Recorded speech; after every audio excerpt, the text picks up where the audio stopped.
Major funding for Frontline is provided by the Corporation for Public Broadcasting. Additional funding is provided by this station and other public television stations nationwide. My name is Wayne. Tonight on Frontline, child molesters. Dawn was approximately 11 and a half years old the first time I offended her. Can we treat them? Do you have any unreported contact with children since starting treatment? No.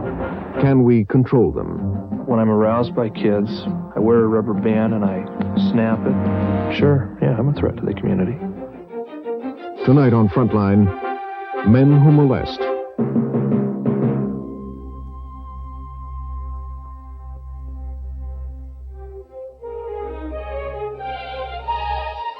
From the network of public television stations, a presentation of KCTS Seattle, WNET New York, WPBT Miami, WTVS Detroit, and WGBH Boston.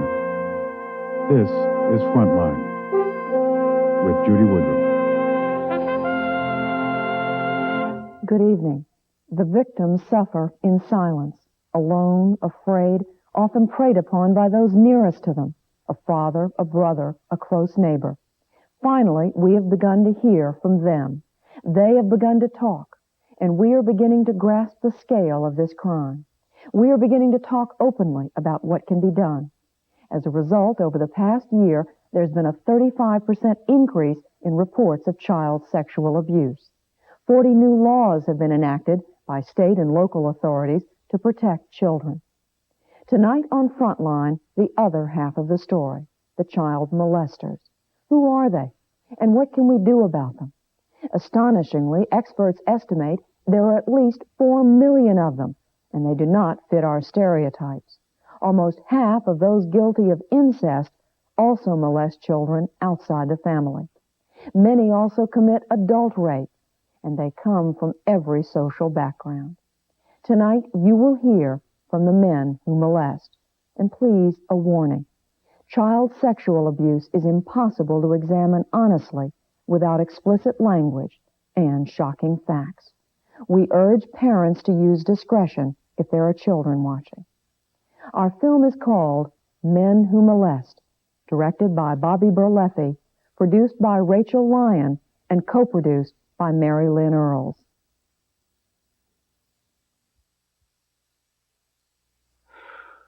I'm a selfish person. I'm a liar. I'm an adulterer. I'm an exposer. I'm a child molester.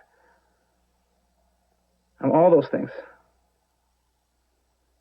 And they've got to stop. And they've got to change.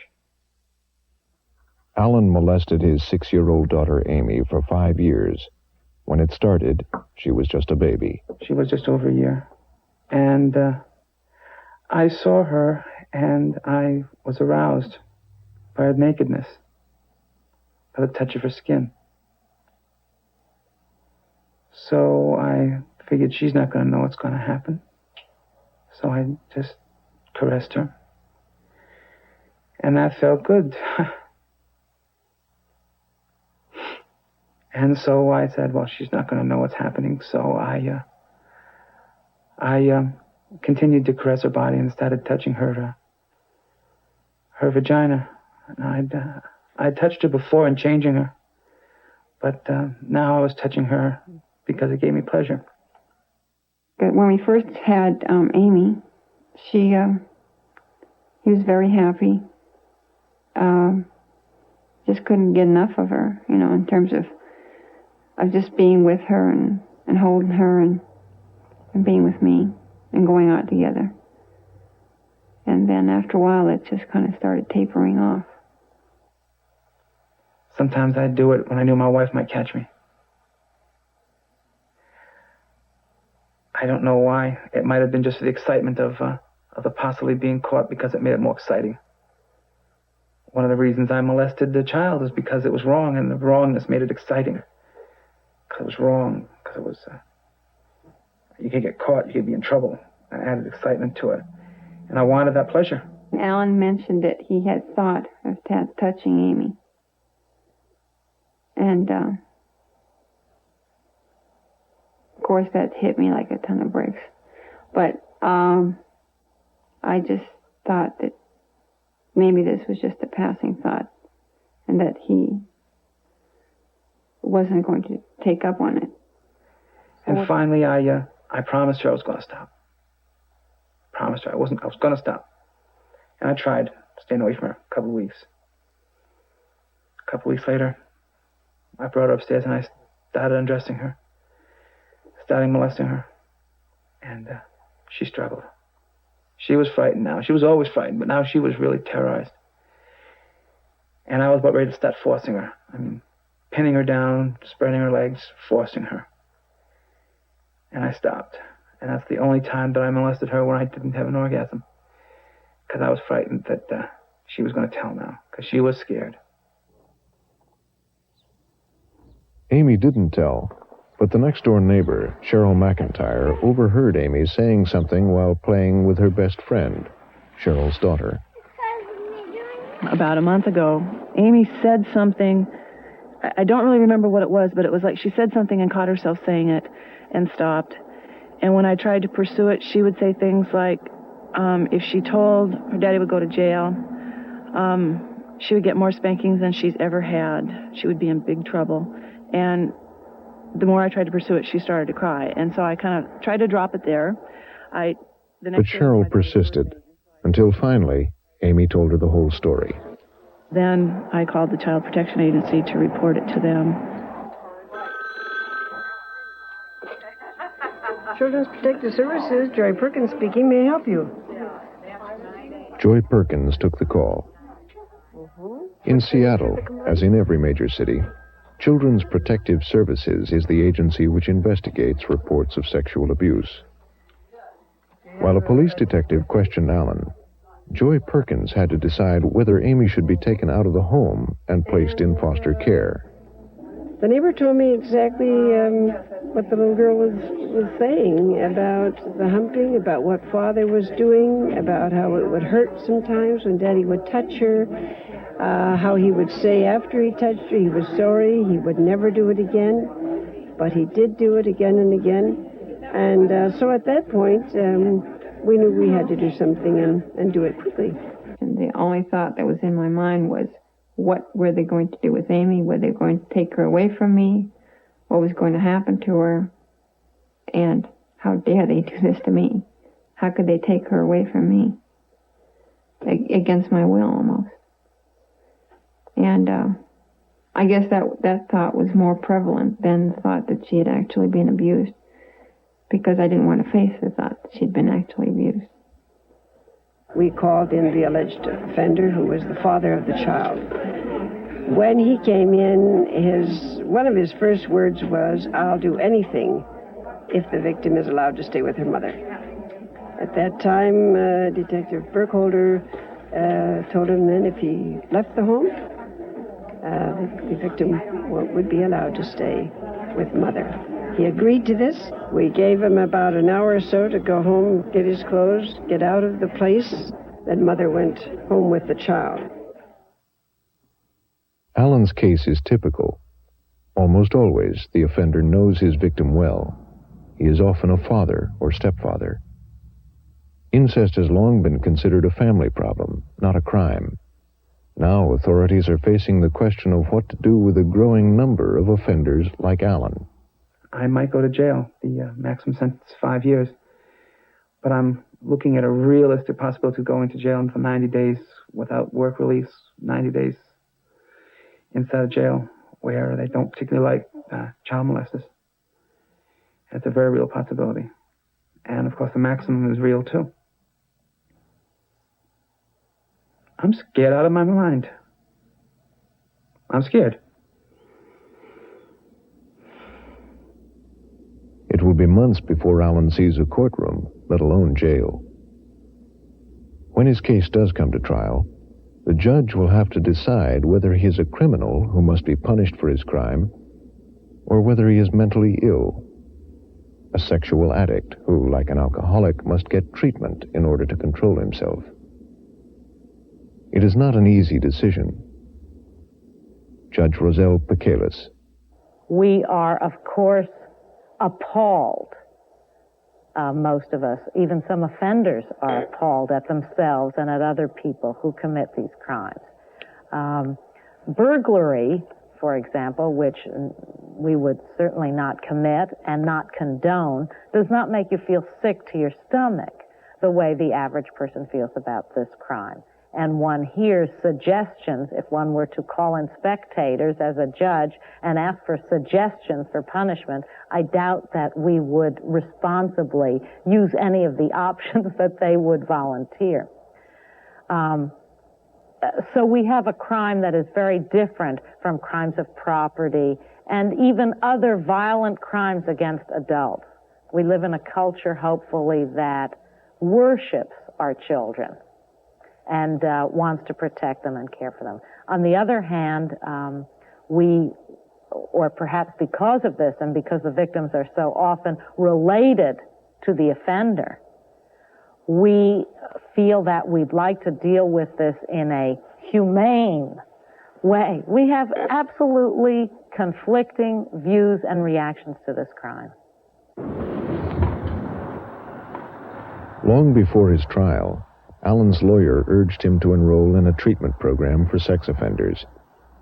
His lawyer knows the judge will have two basic options: send him to jail or allow him to live in the community while getting treatment. The leading community treatment program in the country is in Seattle, Northwest Treatment Associates. It's only been in business for 7 years, but it has become the largest and toughest model of its kind.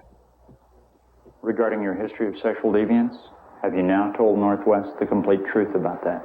Yes. Each week, 225 men come to Northwest for treatment. The aim of the techniques used here is simple: to change the offender's behavior. Do you have any unreported contact with children since starting treatment? No. At the heart of treatment is behavior modification. Co-founder Roger Wolf. We tend to focus on the behavior itself. We tend to see that behavior itself as the primary problem, certainly not precluding that there are other sorts of problems with the individual and the people around him. We also make the assumption that a large part of the problem is that the individual is attracted to, aroused by, and gets pleasure from deviant sexual behavior. That is to say, behavior which is abnormal or unusual, and in the case of almost all of the clients that we're dealing with, behavior which is illegal and imposes on another person. Are you now being honest with your wife? Yes. After Alan submits to a polygraph test, the first step in treatment is to have him confront his own behavior. It's frightening. What's frightening is how much time you've spent being perverse. Your whole life has been ordered. All of my adult life and most of my childhood has been ordered to the service of your deviance. And you can't change any of that. I cannot ruin the other half. Yeah, you can't go back and unmolest your daughter or unthank the thoughts you've done. The damage that's been done is done. You can try to minimize the losses to yourself and to other people. You have a very, very serious problem. You're addicted to it just as surely as it were an opiate. I know that. Therapist Steve Wolf has asked Alan's wife, Gabriella, to sit in on one of his first therapy sessions. After 9 years of marriage, she will hear things today for the very first time. You're using that person for your own gratification. I first molested a child when I was 12 years old. It was a 2 or 4-year-old neighbor's girl. And shortly after we were married, I started fantasizing about her 9-year-old sister. Even as we made love, I was fantasizing about making love to her sister. What's it like for you now that you discover all this about Al? I don't think I could ever get used to hearing it without feeling some sort of pain. Sure. Yeah.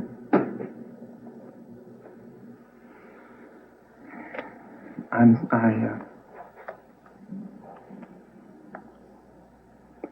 sorry I heard that. I don't want to hurt you like that anymore.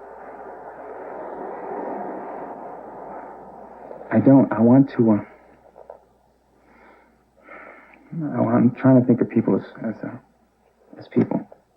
He has spent the last 3 or 4 sessions with me being very remorseful. What can I do? What can I do? What can I do to get better? And then he goes outside and he's abusive of his wife on the front steps, physically pushing her out of the way, just being very much the tyrant. You go stand over here now. Not taking into consideration her feelings at all. And he's still asking, what can I do to make myself feel better? He's not asking, what can I do to make my family's life better? Alan was sentenced to 30 nights in jail. During the day, he was allowed to go to work and to therapy. He'll live in the community on probation for 5 years, as long as he finishes treatment. He'll pay for his own therapy and his daughter Amy's. I'll get you moved in. Gabriella has been taking Amy to see a therapist once a week. Now she has to decide whether she should stay married and try to keep her family together. Therapist Lucy Berliner. What I do think is important and necessary is that those of us in the treatment business and in the legal system take into account what is going to be in the best interest of the child, not what is in the best interest of the adults. For some children, it may be the right thing for the family to stay together. For other children, it may not be. And sometimes you're faced with the dilemma where the child does not want to continue to live in a family with the offender, but the rest of the family wants to do that. I don't find that any kind of therapeutic pressure to make the family change their mind works very well. Lucy Berliner has worked for 11 years with victims and their mothers at Seattle's Sexual Assault Center. The thing that you see over and over again in all the literature, everything written, is, first of all, that it's somehow your fault.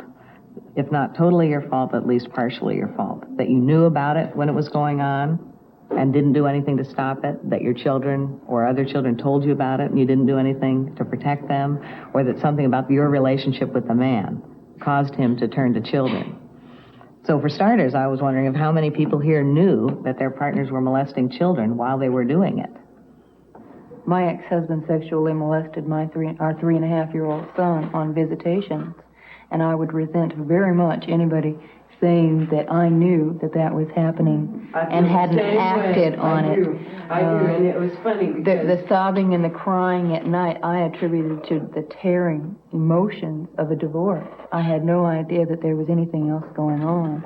Another thing is you have to be willing to believe that it could be anybody. There is no such thing as a person who couldn't be a child molester. There's no person that you could like so much or know so much about that you could know for sure that they weren't. So how do you know? Just recently, I attended one of his therapy groups where he mentioned that he was having fantasies about me as a child while we were making love. That was news to me. Now I'm going to his therapy sessions just to see how he's coming along, because I feel I have to know that before I can make a decision on whether, he'll ever come back with me or what I'm going to do. Well, it seems to me what I hear, there's either one of two reactions. One is, how can you possibly consider staying with that guy, get out, or you must stay with him and help him. He has a problem. Don't you care about him? I got both. You get a third reaction. You get the reaction of how the hell could you have married a turkey like that in the first place?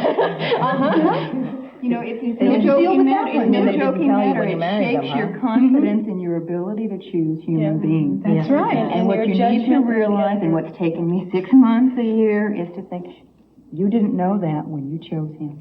I think for most of us, though, it's hindsight. Did most of you believe it right away, or did you have trouble believing it from your daughters? I believe it. My brother had intercourse with me when I was a child, and so I immediately believed Leah. There was no question at all. And it was my family that didn't believe it. They didn't believe that it could happen, that he could have done such a thing. But I believed it immediately. So, you got to look at the whole picture. I really didn't think that he would continue the pattern we had when we were kids. I figured that what had happened between David and I was because we were brother and sister and the incest thing. I just didn't think that David would molest Leah too. Now what am I going to do about all these messes? Leah was 4 when she was molested by her uncle. She is now 7. Many parents would hope that a child who has an abuse experience at the age of 4, that basically that experience will fade and will no longer be an important or relevant one to the child. Leah is a living example of the fact that's not true. At 7 years old, she herself will say that it's on her mind a lot, that it influences how she thinks about things, that she has fears. So what we are doing as counselors is only a small piece of working towards making that child able to recover from that experience. Do you ever think about it? Yeah. What do you think about when you think about it? I think that I don't like it, and I can't get it off my mind ever. And when does it come in your mind? Always, but when I play, I just forget about it. Where on your body? Lucy first saw Leah 3 years ago. Recently, when Leah began talking about the experience again, her mother brought her back to the sexual assault center. Is that a girl or a boy? I suspect that a lot of the difficulties that children get into is because they continue to believe that they were responsible for being victimized. Our job as therapists with these children, even before they may have any problems that you can see, is to address those feelings, to communicate to these children as directly and specifically and strongly as we possibly can that they are in no way bad for what happened, in no way responsible, and that they are not changed or marked or damaged because of it. I bet I know something they would be good for. What? Moonwalking. Do they slide? Yeah.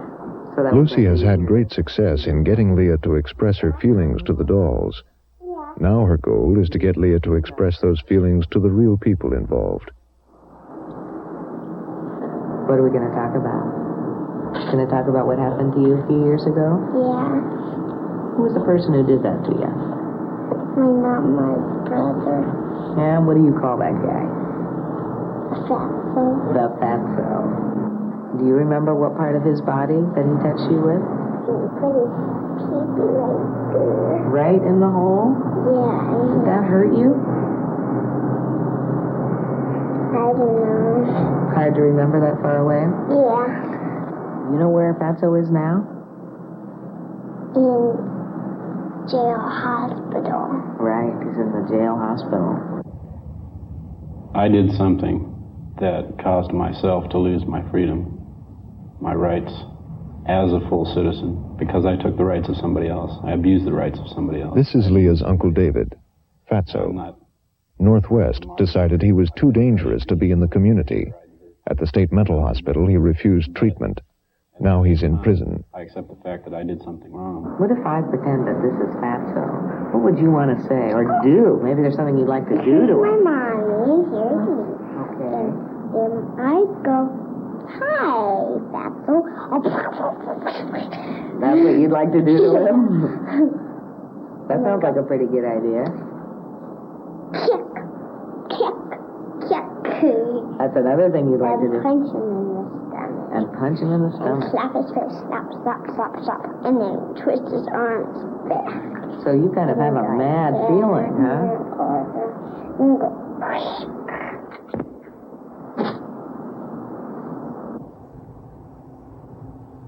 This is an important trip for Leah. She's told Lucy in therapy that she's ready to see her uncle. A meeting would allow Leah to try to express her feelings directly. Her therapist and mother believe it will help her in the long run.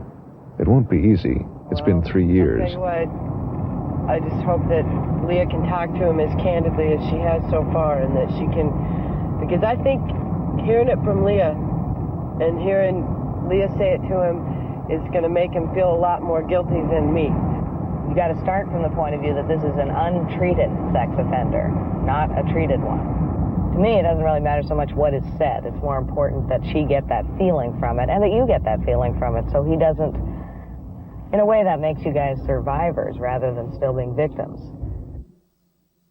Surviving the prison visit is a risk Berliner is willing to take.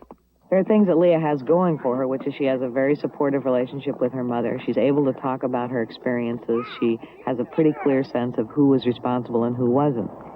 I think if Leah did not have that clear of a sense, I would not recommend such a meeting because I think it could lead to further feelings of guilt or confusion.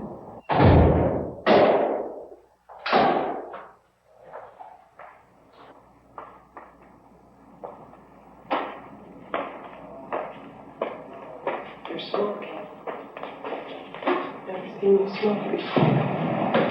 I've never been in prison before.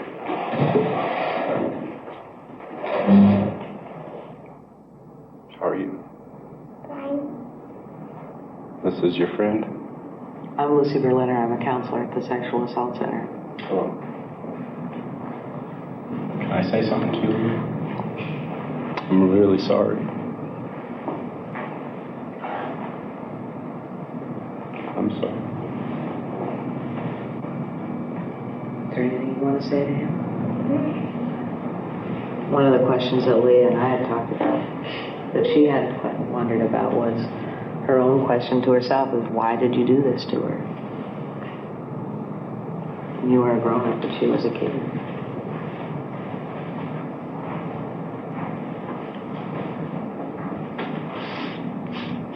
Well, if you can understand, one thing is that it wasn't because of you.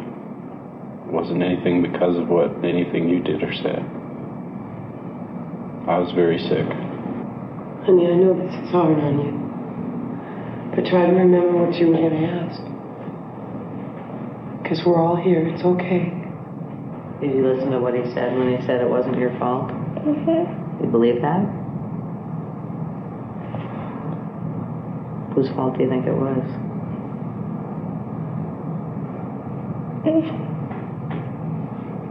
I don't know. It was his fault. Right? Mm-hmm. Do you want to leave? You ready to go? You want to stay in here for a sec, Judy? I'll take the lead. I'll see you in a little bit, okay, Leah? Bye. Take care.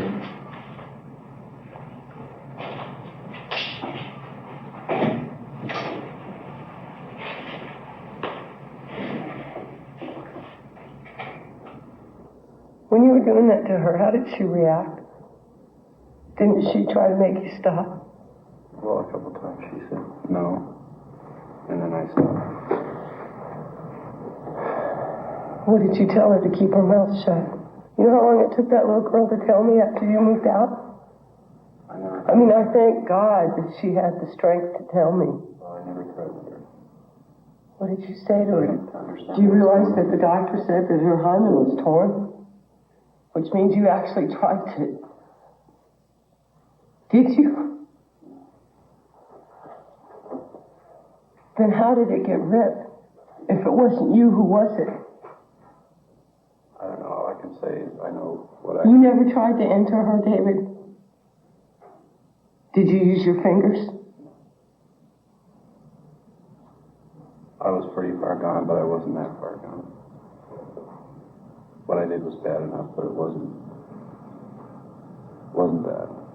I just needed to know exactly what happened. I mean, she sat and described it a few times. And every time I wanted to know exactly what happened so that if she had any questions, so that she needed to understand anything, I could try to make her understand. There's pain. There's anger. And I still will never understand how he could have molested his own niece. He's a convict in prison. He wants to help himself, but I'm wondering how much of it he's doing because he knows he can get through the prison system quicker if he's cooperative. David is serving a maximum 10-year sentence. With time off for good behavior, he could return to the community without any treatment in less than 4 years. Most of us believe child molesters go to prison. Sometimes they do, but prison sentences for child molesting are surprisingly short. They average less than a year. But even if sentences were longer, many professionals believe the only choice for society is to put a much higher priority on treatment. Right now, aside from jail, It's the only option we've got. The question really becomes making a judgment about whether you believe it is more likely to be effective to try to change these people than to simply lock them up. Now, I don't think the evidence is in about whether or not locking people up is more effective than treatment or vice versa. But locking people up is a limited solution. It is not an ultimate solution because we're not willing to lock people up forever.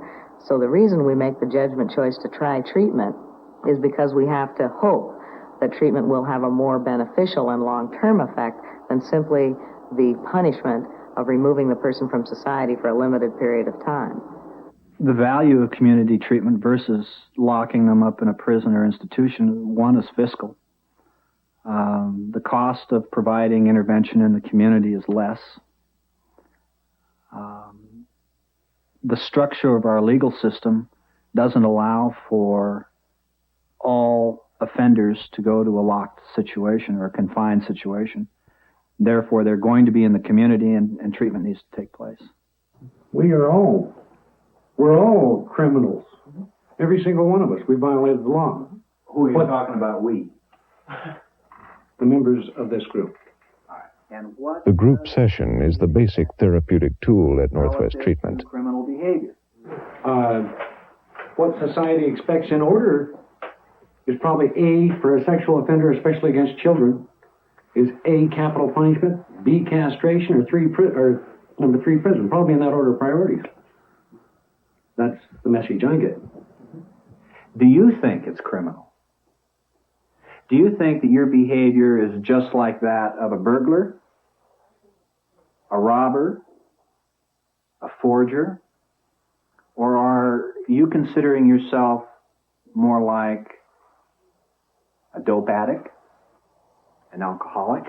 I don't feel I should be looked upon as a criminal per se. As I don't rate myself with a murderer. You know, some people may say what I did is wrong. It's probably worse than murder, and it probably is. I'm saying that I'm a sexual addict. I am a 41-year-old adult male. I did something that I knew was wrong, and I did it consciously, and I did it deliberately. And there's nothing about that makes me mentally ill. All right, now, if in fact you're a criminal, what should happen to criminals? Jail. Prison. Get the person off the street. Why are you in the community? Because it's more value to the community than it is in prison. What? It's more value to the community than it is putting us in prison. There's more value to keeping a sex offender in the community than it is to lock them up? I need you to explain that to me. Certain sex offenders, because if they're treatable in the community and can function without offending and can create controls, can work out therapy. Whatever a molester's view of his value to the community, therapists at Northwest believe the threat of removing him from the community is actually more effective than doing it. The difference between the people seen at Northwest and those seen in a lockup situation oftentimes boils down to the degree of dangerousness they present to the community. The essential element, I think, is a belief that the man receiving treatment will not commit another sexual offense while he is receiving treatment. If we feel that the consequences of somebody's behavior in the community, the potential consequences are so great, we would recommend institutional treatment.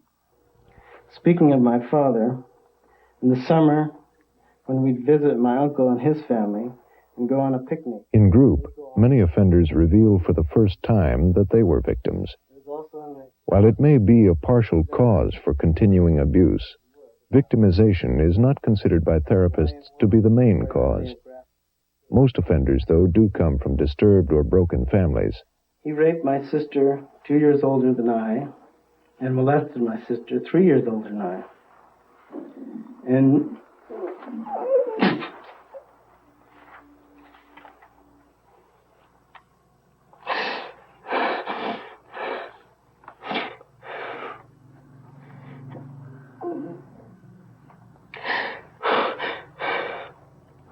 and beat my mother on more than one occasion.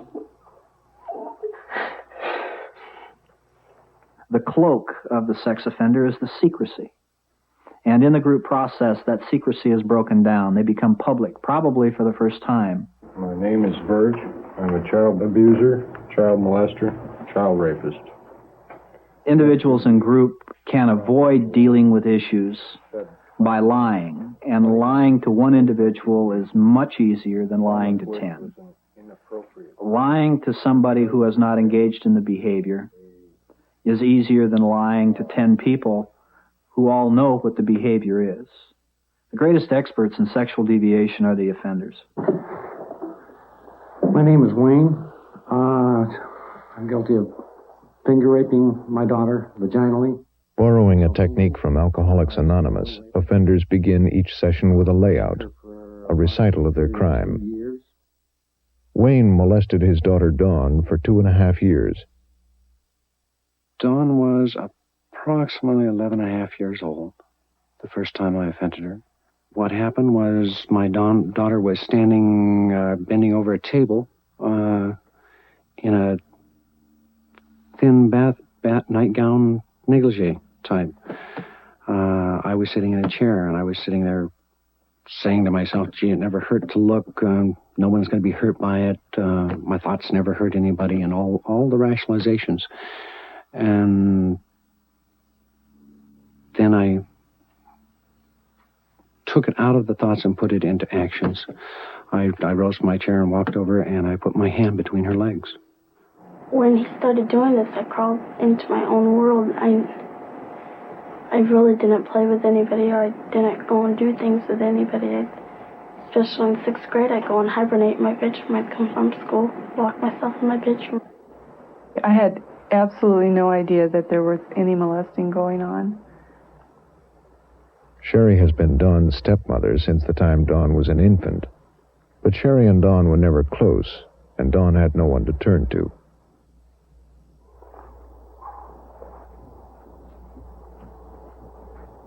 The molesting went on for over 2 years, becoming more intense and more frequent. Finally, one day after school, the 13-year-old Dawn did what very few children even contemplate. She walked home, picked up the phone, and dialed the sexual assault center. When I called, I said, is this the child sexual abuse center? And they said, yes, it is. And so I thought I got the right place, and I told them. What surprised me, because the secretary was so shocked, and I couldn't figure out why she was so shocked. She was so shocked because there was hardly any kids that called there, and I called her, and I told her, I didn't tell her my name at first. I told her what my father was doing, and she asked me my telephone number, my address, and then finally she asked me my name and how old I was. She didn't even tell me. She called sexual abuse herself and handed me the phone, and I was told by, the counselor at Harborview Sexual Assault Center. She just wouldn't give me any credit. She wouldn't give me a chance and tell me what had happened. How was my relationship with my mom? It wasn't too good. We never got along, and we never felt really close to each other, and I always keep things a secret from her. I never really talked to her at all, and it wasn't good at all.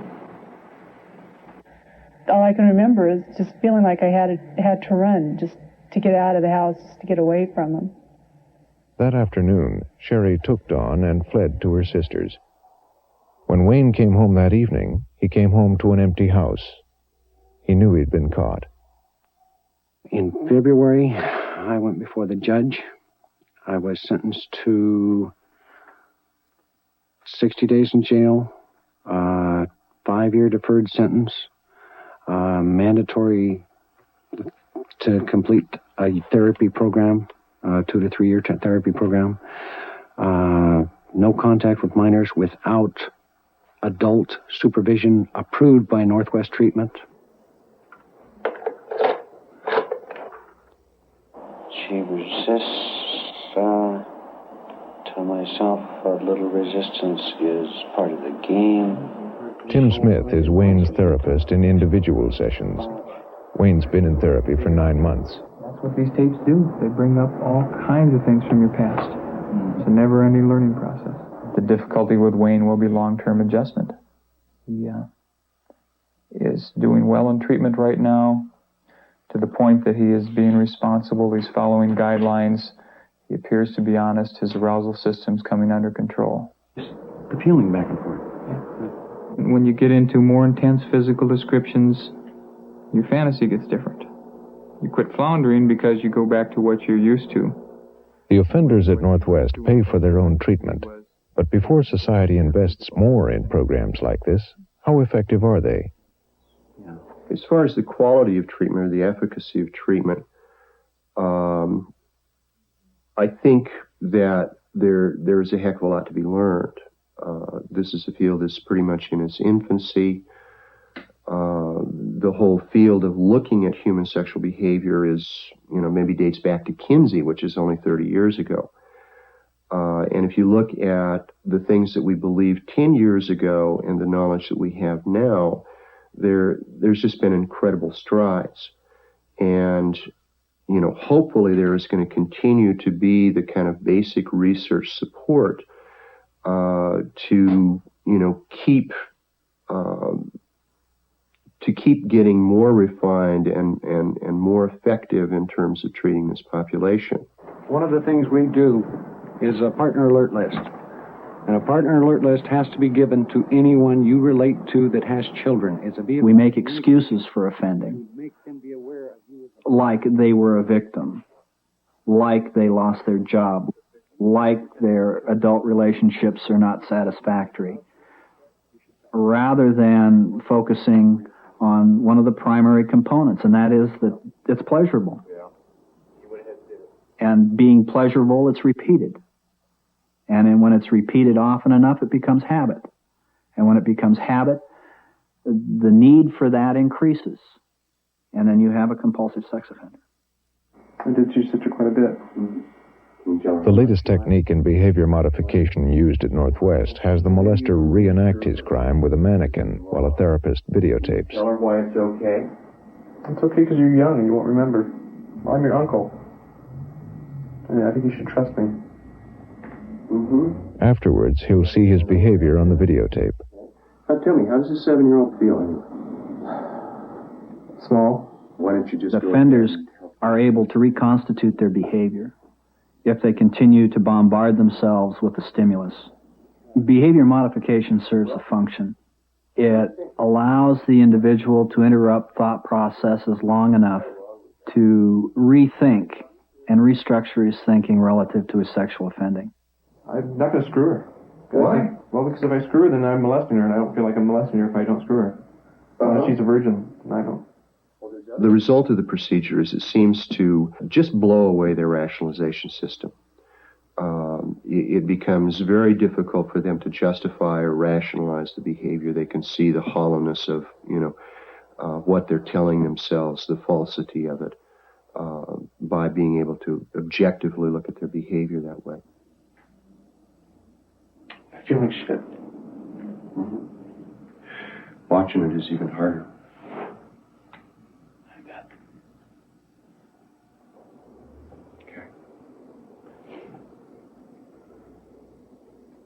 Behavioral treatment works. One of the objections to behavioral treatment is that it works too well. But it's short term. A behaviorist that tells you that it will work forever, I would question that. Why a person develops a sexual interest in a child is one of the questions we don't really understand completely. And I think it's one of the most difficult areas in working with sexual offenders, because the idea of being sexually attracted to a 2 or a 3 or a 4-year-old is so foreign to most of us that we tend to do exactly what the offender does, which is to try to find some other explanation for it than that the person is turned on to children. This is J.L. My therapist is Steve Wolf. This is Deviant Fantasy. I'm getting aroused to the thought of putting my hand on his leg.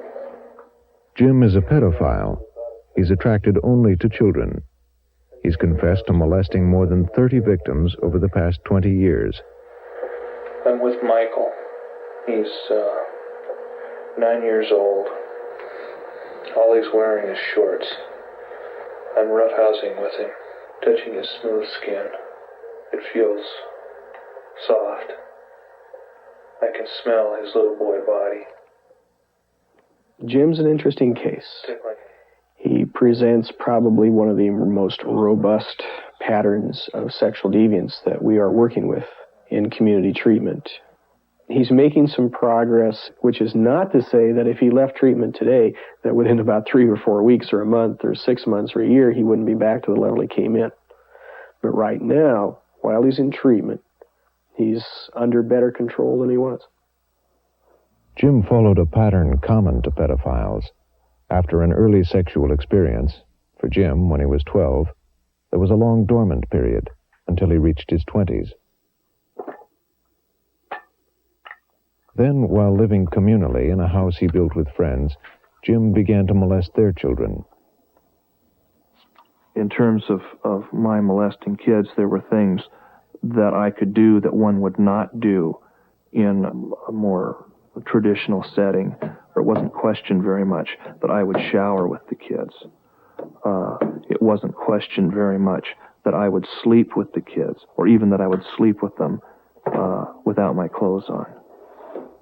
What I thought at the time when I was molesting kids, when I was molesting Jerry, for example, I imagined that he was aroused the same as I was, that he liked it, that he viewed it as something of a defiant act. Jerry was 5 years old at the time. I felt of myself that I had been repressed sexually, and I thought it was, I thought sex was a good thing, and the more of it, the better.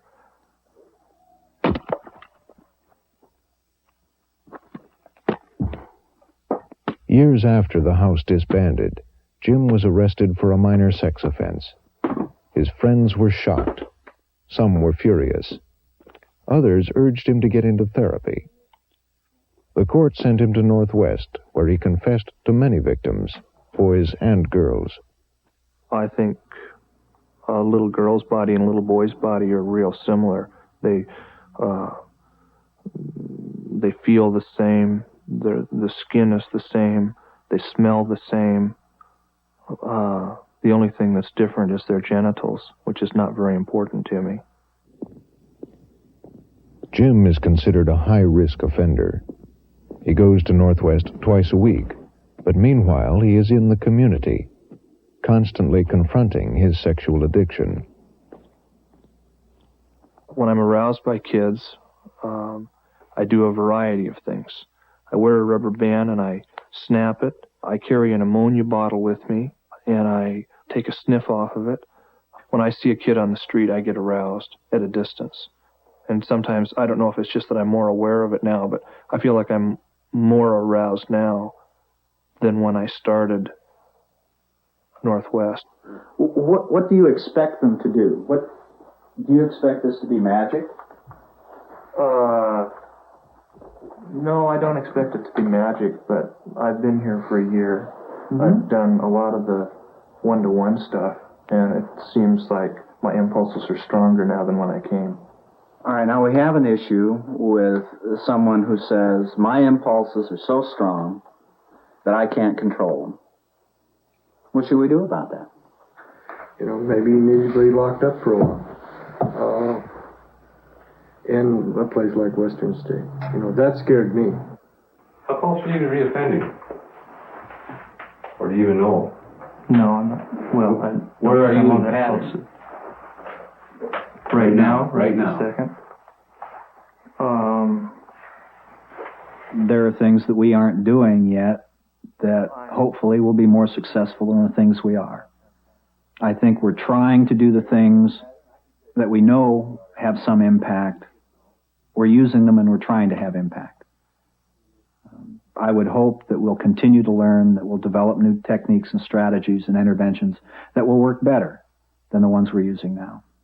Is what's happened in group today an example of what you've done so far? I guess. I think you're right. Treatment may not work for you. You seem disinterested in putting out the effort. I listen to 2 hours a day were put into working on assignments. I hear effort on the parts of individuals. And from you I hear, I guess, I don't think, I can't, maybe. You have to put out more effort. It's your impulse. The power is generated by you. The responsibility for dealing with that power is yours. Sure, yeah, I'm a threat to the community. I could reoffend. Unless we are prepared to make laws to lock up offenders forever, therapists argue that treatment, while it will never cure a sex offender, will provide controls to keep the community safe. Until more time and effort is spent tracking offenders after treatment, we won't really know. Dawn has been living with relatives in Montana. She hasn't seen her father for 9 months. So she asked her therapist to arrange a meeting to let her tell him some of her feelings. After that stuff sank in, it hurt me so bad that I didn't know how to communicate. What stuff? Why he molested me, and he would have never stopped.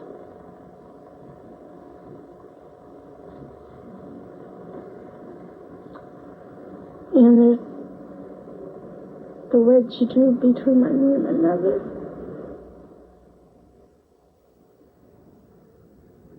You've been telling us, and I believe it, that you're the one who drove the wedge that put them apart. And I think Don understands that somehow. I hope you do. What can you do to help? Try and get over what I put inside myself for 37 years.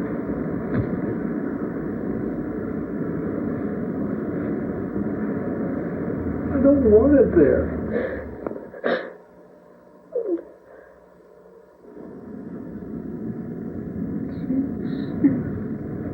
Seems so much sometimes. So hard. My eventual goal for Dawn is I think she should be back here rather than in Montana. I think she should be back in Seattle, which is where her family is and her main support system is. And I feel better about the kind of counseling that's available here for her too. And that's why I'm going to meet with your mom next week, and I'm going to try and get her to start coming in and seeing me every week or so for a while. I think I will be able to come back here too. We'll see. It depends on a lot of things. Later that week at the Sexual Assault Center.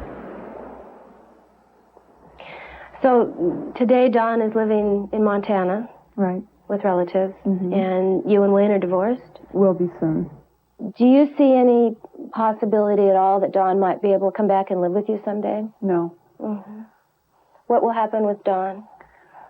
I hope that Dawn's in the best place that she can be, and I really hope for the best for her. Mm-hmm. Does she want to be there now? I don't think so, but I don't think she knows where she wants to really be. I want Dawn back in my life very much. Do I want her to live with me? No. I am a child molester. What are you going to do? I really don't know.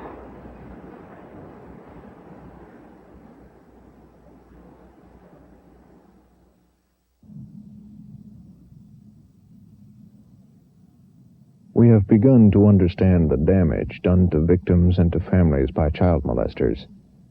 But we have done little to understand the behavior of these men and who they are. They disgust us. But if we want to stop child sexual abuse, we will have to pay closer attention to them. For now, this place is acknowledged to be about the best we do.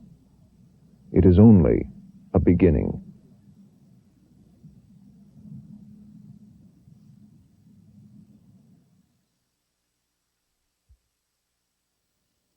No one knows the effectiveness of treatment programs like Northwest.